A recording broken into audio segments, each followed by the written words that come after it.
Discuss करें जिनकी हमें जरूरत है। एक दो प्रेजेंट ही यहाँ पर आए हैं। सिद्धार्थ बहुत बढ़िया फ्यूचर सोच रखते हैं। हमारी डॉक्टर साहब ने बहुत बढ़िया इसमें एक्सप्लेन किया है, बट मेरे जो रिसर्च पेपर है उसमें कुछ कंक्लूजन निकालने की कोशिश की है। That the my highlights of research paper. First is what is ICT। काफी सालों से जो है ICT की बात हो रही है।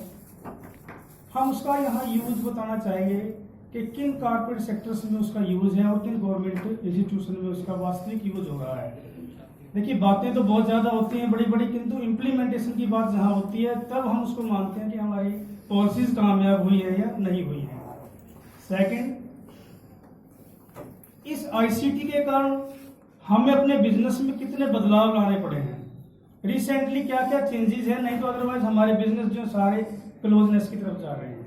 यदि हम अपने आप को अपडेट नहीं करेंगे तो हमारे बिजनेस बंद हो जाएंगे।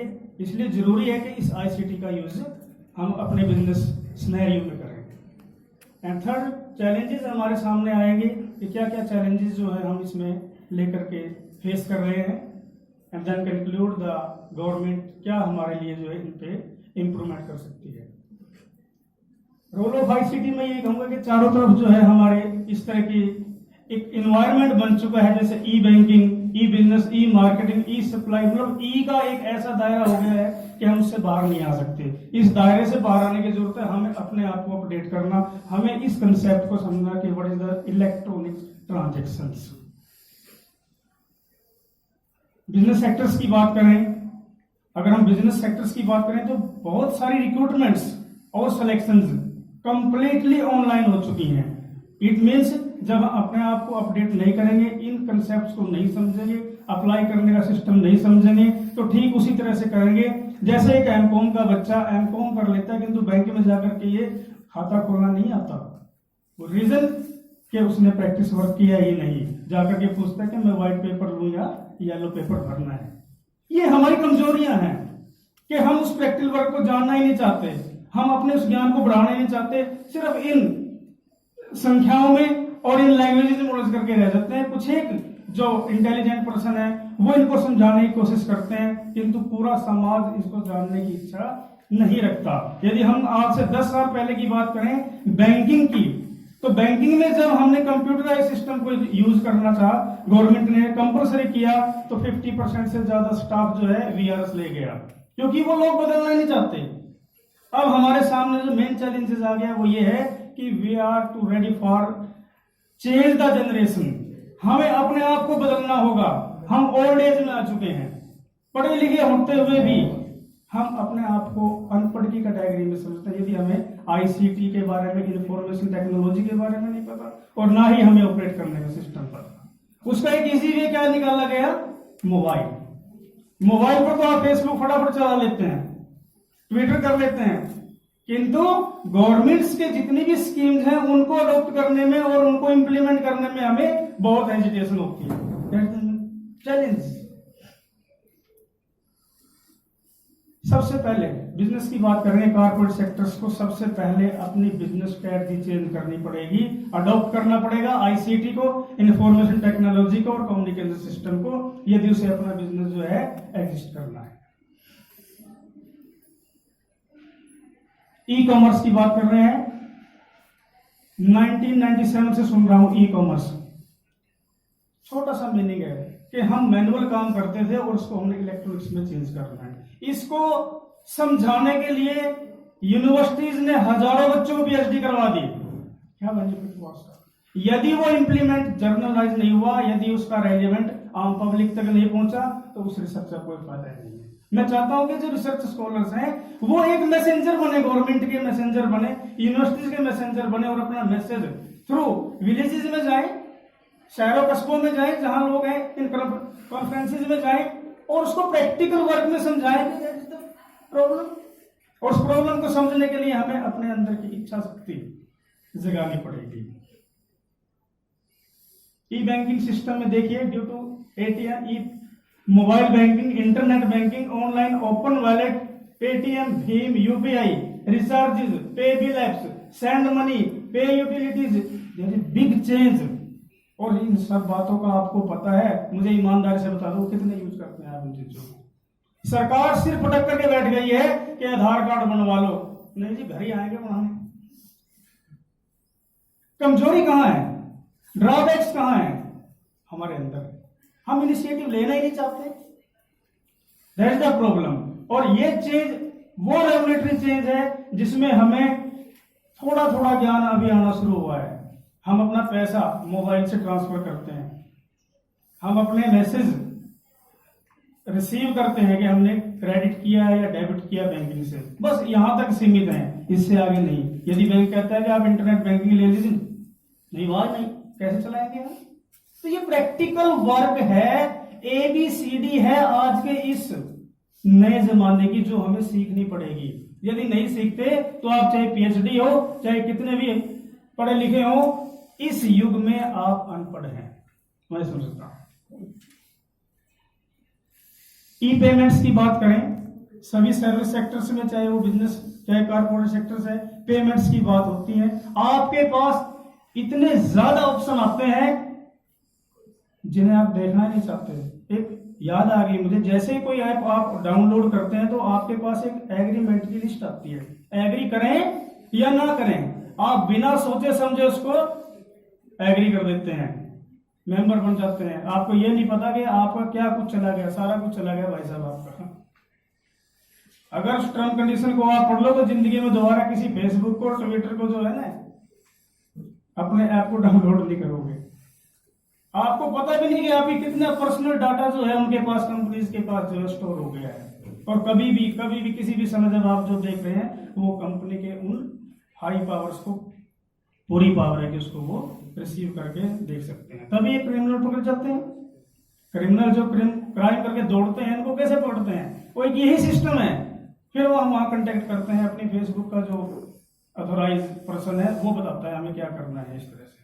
तो प्लीज मेरा ये सजेशन भी है कि कोई ऐप डाउनलोड करना हो या इस तरह का कोई अकाउंट्स जो है, अगर आपने अपने मोबाइल फोन पर या अपने कंप्यूटर पर डाउनलोड करना है तो उसकी कंडीशन जरूर पढ़ें। डिजिटलाइजेशन का मतलब यही है कि हम अपने आप को अपडेट कर लें पहले, कि क्या हम उस प्रोग्राम को चलाने के लिए, अडॉप्ट करने के लिए और उसको रनिंग में, इन्वायरमेंट में और ग्रुप में डालने से पहले हमारे पास क्या क्या पावर्स हैं और क्या हो सकता है। अब तो ग्रुप एडमिन की आपको पता सजा भी हो गई है, यदि आप कोई गलत पोस्ट कर देते हैं तो ग्रुप एडमिन को जेल तक भी हो सकती है। तो सोच समझ करके इन चीजों को डिजिटलाइजेशन में हमने यूज करना है।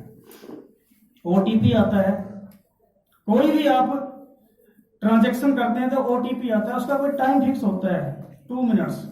भी उस OTP से आपको यह कंफर्मेशन हो सकती है कि आपका जो डाटा है वो केवल आपके बैंक को और आपको ही पता है, उसके बाद वो डिलीट हो जाता है। तो हमने स्पेशली इसमें मेंशन किया कि beware of transaction mode and fake calls. हर दिन आप अखबार में पढ़ लीजिए कि बैंक से कॉल आई है, भाई साहब आपका मोबाइल नंबर बंद हो गया है या आपका ATM कार्ड खराब हो गया है, उसको चेंज करने के लिए, और इतनी देर में हम सब कुछ लुटा बैठते हैं। वो पूछता है 16 डिजिट बताइए, हम तुरंत बताते हैं लो जी। वो कौन से कस्टमर को पकड़ता है?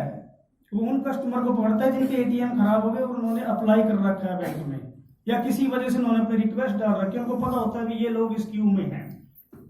ये अलग से एक लूटने के लिए मैनेजमेंट बनी हुई है। जॉब देते हैं वो, सुबह से लेकर के शाम तक 20 आदमियों को आपने फोन करने हैं, और यदि 20 में से 2 भी मिल गए तो अपना सारा दिन बढ़िया हो गया। तो ये कुछ हमें इस डिजिटलाइजेशन में सोच समझ करके जो है ये शेयर करने, जो शेयर तो करें ही ना, ये जो नीचे मैंने दिए हैं ATM पिन है, don't share, regularly change please. 1 month में जाकर के आप, कोई ज्यादा सिस्टम नहीं है, ATM में जाइए, चेंज पासवर्ड डालिए और अपना पासवर्ड चेंज कर लीजिए, कुछ रख लीजिए, नाना दादा बाबा कुछ भी अपना हिसाब से चेंज करते रहिए, क्या दिक्कत है। पासवर्ड है आपका, ईमेल का है, हर जगह पासवर्ड मांगते हैं, चाहे आप शादी.com पे चले जाए वहां भी पासवर्ड चाहिए, कोई एप्लीकेशन आपने डाउनलोड करनी है, जॉब के लिए करना है, सब जगह पासवर्ड मांगते हैं और नए पासवर्ड बनाने पड़ते हैं। तो प्लीज ध्यान से बना करके रखें और उनको एक सिक्योरिटी पर्पज के लिए नोट रखें। ईमेल आईडी, आधार कार्ड नंबर, सबसे बड़ी बात, हम आधार को बड़ा सिंपल वे में लेते हैं, बट अब क्या हो गया है, यदि आपका आधार कार्ड भी किसी के हाथ लगता है तो वो बैंक से लिंक्ड है, आपके बैंक अकाउंट से लिंक हो चुका है आधार और आपका खाता साफ। तो प्लीज अपने आधार कार्ड का नंबर भी जो है आप शेयर मत कीजिए। एक आपके एटीएम कार्ड के पीछे बैक साइड में जहां स्ट्रिप लगी होती है ब्लैक, और उसके नीचे जो है कुछ लिखा होता है, 3 अक्षर होते हैं, दैट इज CVV। वो तो कभी भूल करके भी आपने किसी से शेयर नहीं करने, नहीं तो आपके पूरी बैंक की इंफॉर्मेशन जो है उस आदमी तक पहुंच सकती है और आपको वो चीट कर सकता है। पर्सनल इंफॉर्मेशन जब भी आप डालते हैं किसी भी साइट पर तो बड़े सोच समझ करके डाल लें, क्योंकि आजकल जो है साइट सिस्टम का ऐसा सिस्टम होगा, आपको बताएंगे नहीं कि हमने इसको कहाँ कहाँ शेयर करना है, तो पहले उसकी टर्म कंडीशन जरूर पढ़ें और उसके बाद ही अपने पर्सनल इंफॉर्मेशन जो है उस पर डालें।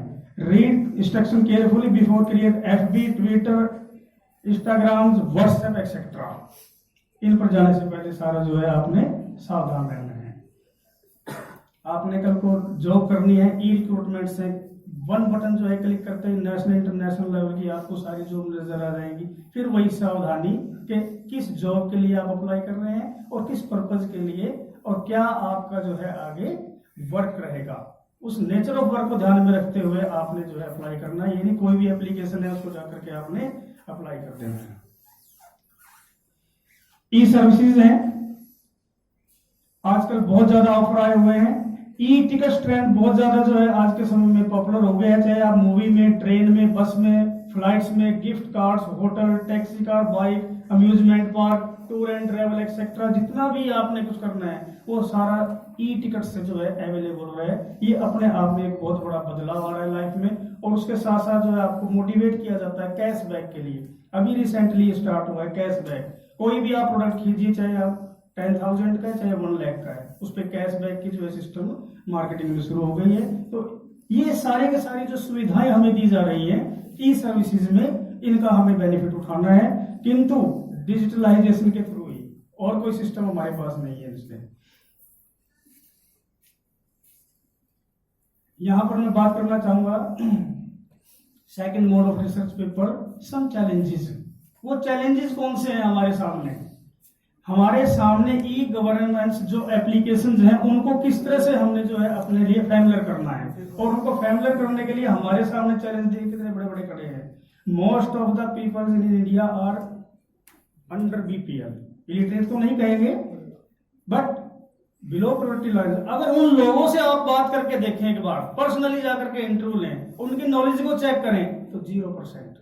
उन्हें ये नहीं पता कि मुझे किस स्कीम में क्या मिलने वाला है, इनका बेनिफिट कौन उठाता है। फिर फेक, अभी पीछे की योजना चली थी शादी वाली कि इतना पैसा तो आपकी बिटिया की शादी में इतना सब, लाखों लोग लुटे हैं उसमें, हिसार में लुटे हैं, रोहतक में, हरियाणा का इतना बजट था और कुछ भी नहीं था, पैसे लूट करके भागे। और प्रधानमंत्री के नाम पर जो है वो योजना स्टार्ट की गई थी कि आपको शादी में इतना शगुन जो है हरियाणा सरकार या ऊपर सेंटर से दिया जाएगा। रोज की रोज एप्लीकेशन रिक्वेस्ट, थाना में जाके देखें आप, FIR दर्ज हो रही है कि हमारे से इतना पैसा लेगा जी।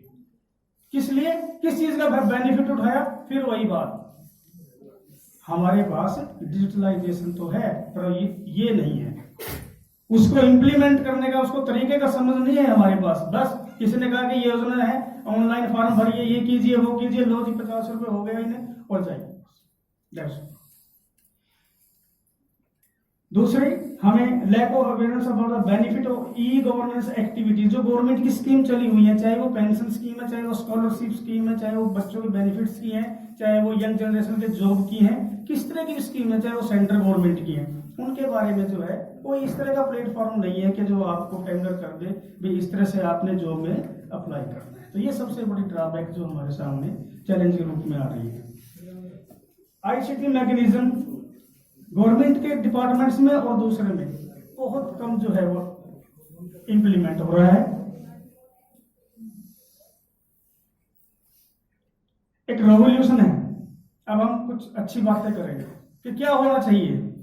मोदी साहब की तो प्रशंसा करते करते हैं, उसके साथ में करना चाहूंगा अंबानी जी की, जिन्होंने हमें जियो फ्री दिया। देखिए 1-2 साल से जब से हमारे सामने इस तरह की इंटरनेट फैसिलिटी जो है हमें मिली है जियो के थ्रू, चाहे वो आपको 20 MB ही डाटा दे रहा है, कम से कम उन्होंने एक प्लेटफॉर्म खड़ा कर दिया आपके लिए कॉलेज कैंपस में और दूसरी जगह कि आप जो है वो हाई स्पीड डाटा का यूज कीजिए। ये तभी संभव है जो रूट लेवल पर हमें चीज मिल रही है। अगर बेसिक हमें मिल गया है तभी तो हम आगे उसका यूज करेंगे, नहीं तो बच्चे इंटरनेट के लिए घूमते फिरते रहते हैं, इंटरनेट नहीं यूज। अब आप ये नहीं कह सकते, आपको पढ़ाने का एक तरीका, आपको समझाने के लिए एक फैसिलिटी मौजूद है कि आप उस जियो फ्री से अपने नेट चलाइए, अपना मोबाइल चलाइए और उन स्कीम्स के बारे में देखिए। उनकी स्कीम्स को देखते हुए ये लोग खतरे में आ गए जो बाकी हैं, आइडिया, एयरटेल, बीएसएनएल, वोडाफोन, इन्होंने भी अपने जो इंफ्रास्ट्रक्चर स्कीम्स का था उसको चेंज किया कि वो जियो फ्री दे सकता है, हम 50% तो कर सकते हैं। तो आज के समय में इनकी भी इतनी टेक्निक आ गई है कि 99 में या 299 में पैकेज दे रहे हैं कि मैक्सिमम जो है कस्टमर हमारे साथ जुड़े रहे। और ये तभी संभव हो पाएगा जब इंटरनेट फैसिलिटीज हमारे पास बिल्कुल 100% होगी।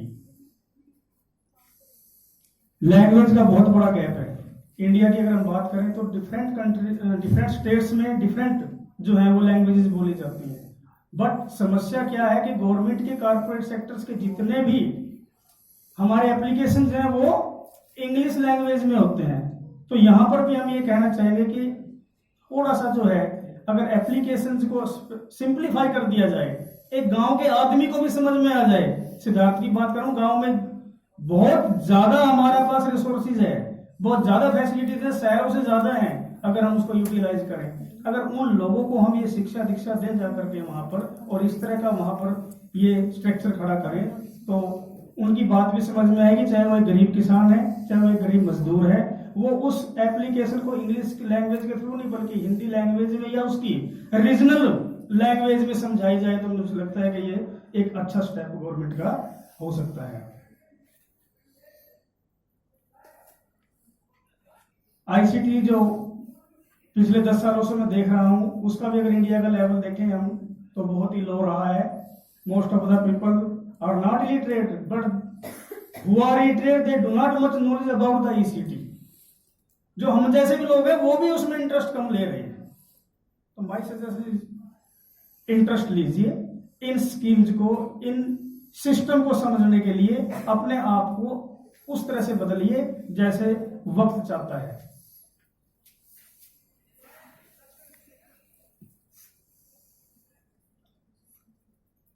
ये कब संभव है? जब 100% कहीं पर भी आदमी हो, चाहे वो एक रिक्शा पुलर है, चाहे वो एक मजदूर है, हर व्यक्ति तक जब तक आप 100% इंटरनेट डाटा यूज नहीं करेंगे, चाहे वो सड़क पर बैठा हुआ कोई भी काम कर रहा है, जब उसे इंटरनेट फैसिलिटीज मिलेगी तब ही वो इन एप्स का यूज करेगा, तभी कैशलेस संभव हो पाएगा, तभी गवर्नमेंट की जितनी भी ये बड़ी बड़ी प्लान्स हैं, मेक इन इंडिया और दूसरी, ये तभी संभव हो पाएगा जब आम आदमी इस स्कीम को जानकर के इस डिजिटल इंडिया का एक पार्ट बनेगा।